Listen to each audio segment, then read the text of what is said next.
Before leaving for their trip, he mistook another man for his dad and boarded the wrong plane. Alone, he ended up in New York City. Meanwhile, his mom, mid-flight, had a sinking realization that she'd forgot something important. As soon as she landed, chaos ensued, leaving the police baffled. What a careless family. Kevin, however, wasn't scared after realizing he was lost. Instead, he was thrilled because he had his dad's credit card and cash with him. Without hesitation, he started living it up. Hotels? Only the fanciest one would do. Room? Presidential suite, of course. Service? Trump-level opulence. Movies? Gangster classics only. Laundry?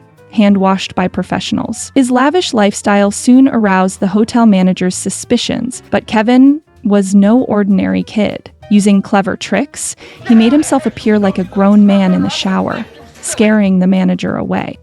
The next day, Kevin hailed a luxurious limousine and ate it with cola while cruising around New York. Life couldn't be sweeter.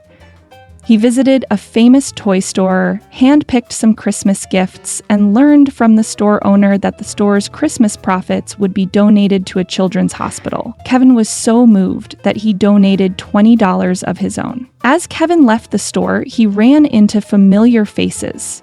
Harry and Marv, the two bumbling burglars from last year. Kevin bolted. On the run, he spent $10 to buy a handful of pearl necklaces, broke them apart, and scattered the beads on the ground to trip the thieves. But Harry and Marv weren't his only problem. The hotel manager also caught up to Kevin, accusing him of fraud because Kevin's dad's credit card had been reported stolen. Unable to explain himself, Kevin ran again. After narrowly escaping, Kevin rushed back to his hotel room to pack his belongings. Just as the manager barged in, Kevin used another trick to scare him away.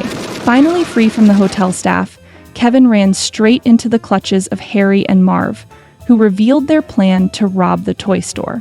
At a traffic light, Kevin cleverly pinched a passing woman's rear, causing her to slap Marv and letting Kevin escape again. Kevin, the most ingenious kid ever, he poured gasoline into a toilet, placed live wires near the sink, sawed halfway through a ladder, lubricated the floor, removed wooden boards from the entrance. With his traps set, Kevin went to the toy store at midnight, spotted Harry and Marv stealing money, and began his counterattack.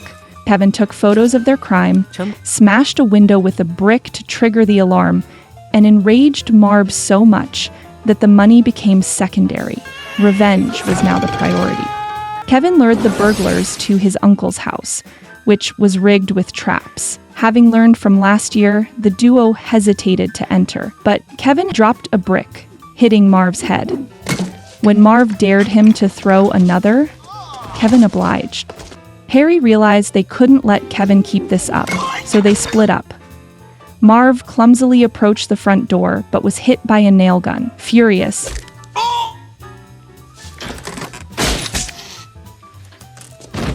meanwhile, Harry tried to climb a ladder, which, of course, Kevin had sabotaged. Marv turned on a faucet, only to find no water.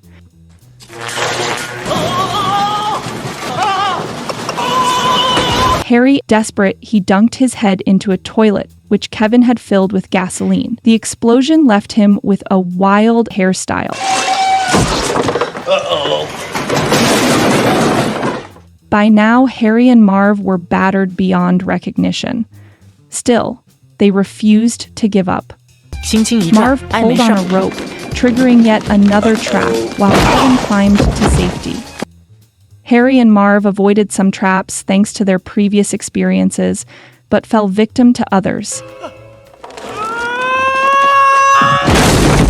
After being pelted with paint cans and bricks, they reluctantly admitted defeat.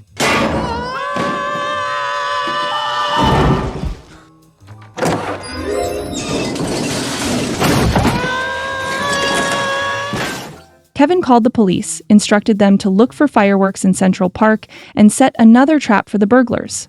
While trying to escape, Kevin slipped and fell, giving Harry and Marv the chance to capture him. They took him to Central Park and threatened his life, but a pigeon lady saved him by unleashing her flock. While Harry and Marv were overwhelmed by pigeons, Kevin lit the fireworks, police, who arrived just in time to arrest the burglars. Kevin's mom, who had been searching the city for him, found him near the Rockefeller Center Christmas tree. They hugged tearfully and reunited. The next morning, the toy store owner sent Kevin a mountain of presents as a reward for his kindness. The movie ends with the message, "If you stay kind, the world will reward you in return."